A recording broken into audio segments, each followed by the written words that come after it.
Hey, what's up, everybody? Welcome back to Poker and Positivity, episode three. Episode three is going to be broken down into three parts, and we're going to be talking about how to play pocket pairs um, in certain situations, right? Whether in a cash game or a tournament.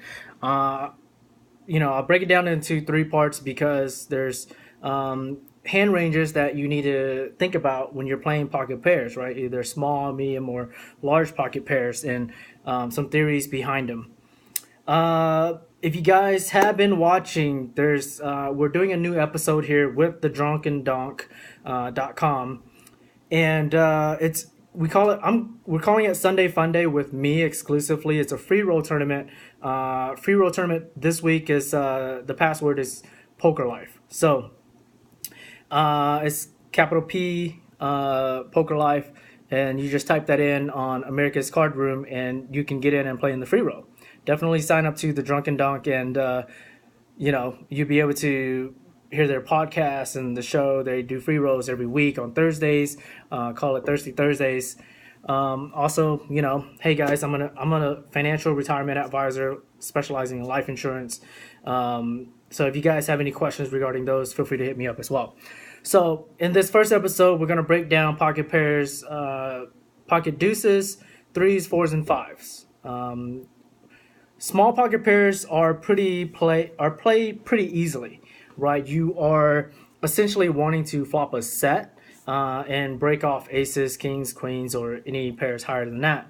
You do have to be careful though. Even if you flop a set, you're not 100% ahead because they can catch their two cards to beat you, hit a higher set or something like that.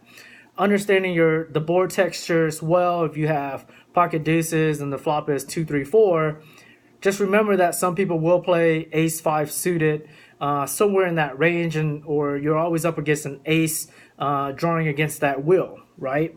Fives is a little bit trickier. If board texture is something like threes, fours, fives. Some people will play ace deuce, not as much. If they sneak in there, yes. And also, you might be drawn against they're more than likely always overs. The odds of flopping a set is 1 in 9, so roughly 10 to 11%, 10 and a half, 11% of the time you're gonna flop a set. So the odds aren't really great if you're always calling deuces through fives trying to set mine. Another thing I kind of want to talk about is I see a lot of people are always trying to set mine, understanding when to set mine based off board texture. With fives and the flop is like 3 4 6 and you have fives, depending on how the board goes, you might be behind versus an overpair, but you do have that straight draw, right? Understanding if you hit your five, will you be ahead versus the other players, even though there's a 4 card straight on the board.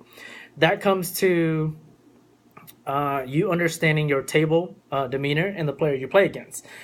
So I recommend, really being focused at the table in order to play those certain situations like that. If you don't hit anything, what I typically do, a lot of people say they do a lot. They put out filler bets, right? To see if their fives are good. If they get called, they'll slow down. I don't like to play that way. If I have fives, either I'm check folding to a bet, which doesn't make my decision even better. It doesn't make my decision difficult on the turn when an overcard comes most of the time. So understanding your situation with deuces through fives, set mining, and you can even call to set mine on the turn. That's a play in the book where you can have, right. You don't always flop a set, but you can turn it, you can river it. But understanding that if you hit it on the turn, will they pay you off? Such board texture as ace jack 9 and you have pocket fours, you don't have that suit that's going to make a redraw flush that might get there on the river. So if you're holding like 4 clubs, 4 diamonds, it's a rainbow board, but then all of a sudden your 4 hearts hit the turn, you're pretty much safe, right? The only draw you're up against, if anything, is like king queen, queen 10, right? On an ace jack 9 board, maybe maybe 10-8 there. You're drawn against. But if you do hit it, then on the turn you check bet big or you bet big and confuse the shit out of people. So, and that's typically how I would play deuces through fives. Um, and keep in tune for part two, which is coming up right after this.